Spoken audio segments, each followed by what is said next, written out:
So Stu's thirsty. Let's drink beer. First beer, Wah, wah, wah. as I just previously mentioned, if you weren't listening, is Stout Jock. Man, the excitement levels are high. I cannot wait to crack this bad boy open. Stu, we're both big fans of Broughton, and we liked them even before we made their block list on Instagram, right? Yeah. years ago. So Back in season 1. back in season 1 is when we covered the mighty old Jock, and then we covered little wee Jock, season 2, I think. So people, check them out. They are in the archives, available to listen to now. Well, not while this podcast is going. Listen to this first, and then go and check out the older episodes. What are we getting on the? There's on the Sniff, buddy. A lot coming off of the. Woo-wee! You could smell the volume. That's gorgeous. That's like dark chocolate. That is. I'm getting 7.5. Oh man, that's beautiful. Yeah, it's kind of got a dark chocolate. Bourneville, baby. If it burns your nose hairs, maybe. Yeah. they need doing, to be honest. They get a bit long and straggly. Are you ready to drink this beer? Yes, let's get poured. Let's do it. Let's do it, man. Pull that bad boy out. Let's have a look at the. Oh, look at that, man. That is dark, buddy. That is a beautiful looking beer. A beautiful looking beer. Okay, so, not the best pour I've seen from you. Oh, should you expect anything less? Try. It's only a third of the glass this time. This is time for you to like run through all the bullshit you say, and then it's time for my drink to settle. Is that what it is? It's completely on purpose. All this shit pouring is. Okay, I believe you. Most people wouldn't, but I do, Stu. Let's drink some beer. Cheers, buddy. Cheers. I'm going in.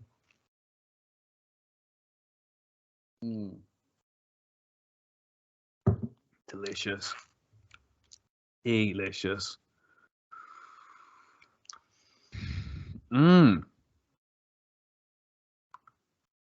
Wow. Really smooth. But you don't feel the volume, like there's no heat coming off of it. No, surprisingly quite smooth, very dark. Mm-hmm. Very kind of strong roasted, a strong roasted flavor to it. Very like black licorice kind of vibe to it. Just really, really good. So I was thinking maybe coffee, but I think you've nailed it with the licorice.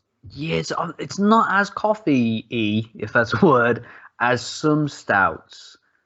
It's more, kind of like licoricey, which is really good. Maybe like figgy, licoricey, kind of along that, in that kind of area. Wow. Okay, so while you enjoy this, Stu, you lucky bastard, I've got to do some reading now. So yeah, you do that. I'll do this. This is Stout Jock sitting at a fantastic 7.5% from Broughton Brewery, which was born in 1979 and founded by James Collins and David Younger, establishing the Scottish borders in the wee village of Broughton. I bet that place stinks. You people need to use the toilet, for God's sake. It was famously the first initiated Scottish. Get that when you can, you listen back to the edit. It was the first initiated Scottish microbrewery, so they were quite quick on the draw when it came to diving into the craft beer game. And currently their HOPO range caters to that market, while on the other hand, their Old Jock variety offers up a more traditional line of beers. HOPO has a focus on IPAs with their session, proper, and 6.2% offerings. Then we get Old Jock, their famous Scotch ale, Wee Jock, their 80 shilling export ale. Both, like we said, we've covered on the show. So check that out alongside tonight's beer. Merlin was their OG label, and you can still enjoy their Scottish Pale Ale in that range. I think since we last discussed the Broughty Boys on season 2, they've introduced 2 0% ABV brews to their lineup. HOPO Malt Zero, and Pure Jock alcohol-free beer, which is awesome for those of you that do not like alcohol or cannot drink alcohol. Support the boys that way.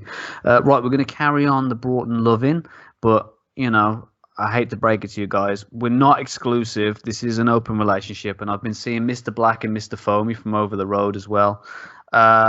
It's last beer's watch. While I leave the listeners in, Stew.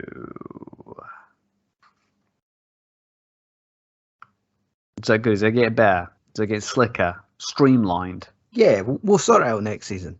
Am I just in the dark now? I meant to ask you. Yeah, it has.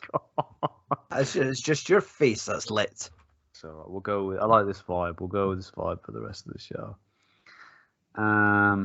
This beer's gorgeous, man. Absolutely gorgeous. I didn't realize it was stronger than Old Jock. Old Jock's like 6, is it, or 7? 6.7. Well, that's it. Imperial barrel aged. So, and it's stout. So it's like, yeah, I it was going to be close to 7, but a 7.5.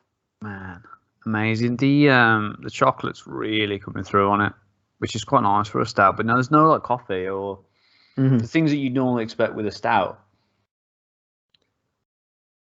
And yeah, also it mentions on the back, specifically aged in Spey Valley whiskey casks. And oh man, maybe I'm getting a little bit Speyside, because I think I had that a stout 10%, 10.5% Imperial stout was Speyside Valley. As well. Stu, now this is going to get serious. How do you think this holds up to the other Jocks on the block? Come on, man. I want the truth. Well, they're all different styles. I mean, truth. If you want me to compare it to other Imperial barrel aged stouts, then maybe. But this one it's of the many that are out there. Stout Jock's just this smooth, easy going, surprisingly strong beverage, where I feel like that's kind of been their MO. Where it's always been a surprisingly smooth drinking beer, and yeah, it just catches you off guard at like how actually really nice the Jock range of Broughton ales is. Like dark, malty. I am just continuing to be impressed with the Broughton's Jock range of beers. Yeah, for sure. I agree, man. Completely agree. For me, it's almost like a Scotch ale, but with those dark chocolate kind of tones to it. You know what I mean? It almost fits in like kind of the Scotch ale category than it would in the stout category, almost. But I think it definitely works as a stout. But it's just got that massive kind of maltiness to it. Very easy drinking, surprisingly. And yeah, man, I don't know whether it tops the Jocks for me, but it's definitely up there. It will be kind of. I'll be hard pressed to pick between this and an Old Jock for sure, because that would be a very interesting head to head because they both taste fantastic. Broughton are nailing these traditional Scottish beers. Sure. And yeah, it's just kind of stands. It does not stand the test of time. I don't know where I was going with that. Damn you, Imperial barrel aged stout, sneaking up and making me talk absolute shit. But that's that is a good sign. Sure. Man, I feel like I've just been slapped by Will Smith. Jesus Christ. I'm all flustered, but I blame the beer. It's Can you see the fresh prints on the side of my face? Christ. Fresh Prince of Bel End, more like. Right, yes, so I think we both agree it's a fantastic beer. Gets the thumbs up from us. Right, it's over.